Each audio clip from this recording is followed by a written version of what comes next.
Anong uring paglilingkod, kapatid na William, ang nagagawa ng tao na ang sinusunod ay ang kalooban ng ating Panginoon Diyos? Ayon po sa talatang binasa natin, kapatid na Orly, ito po yung paglilingkod ng buong taimtim. Kaya sukatan ba yung mataimtim na paglilingkod doon sa pakiramdam lang ng tao? Kasi yun ang sinasabi na iba. Yun ang pakiramdam namin eh.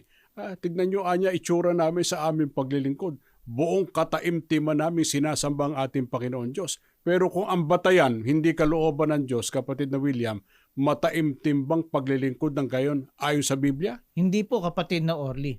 Kaya dapat pong itama natin ang ating batayan.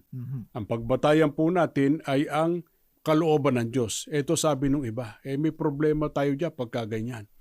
Kasi ang Diyos nasa langit, tayo mga tao nasa lupa.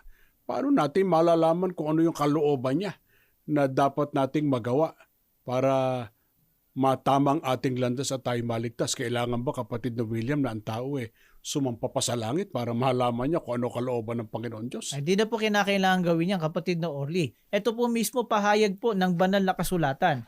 Mababasa po natin sa aklat po ng Deuteronomio, dito po sa 30, ang talata po ay 11 hanggang 12.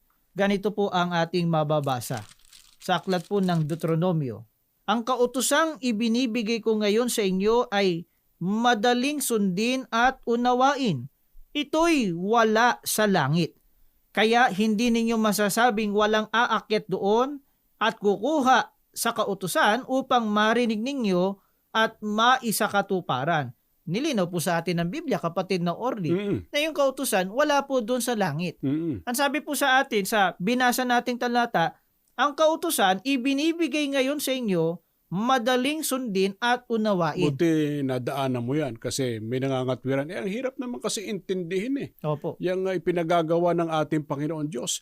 Pero diyan, sabi ng Panginoon sa kanyang mga kautusan? Ang sabi po, ito'y madaling sundin at unawain. Nasa langit daw ba ang utos ng Diyos kaya kailangan pang sumampa ang tao doon? Hindi po, kapatid na Orly. Ang sabi po sa talata, ito'y wala sa langit. Kaya hindi po imposible sa tao na kanyang malaman yung kautusan o yung mga salita po ng ating Panginoon Diyos.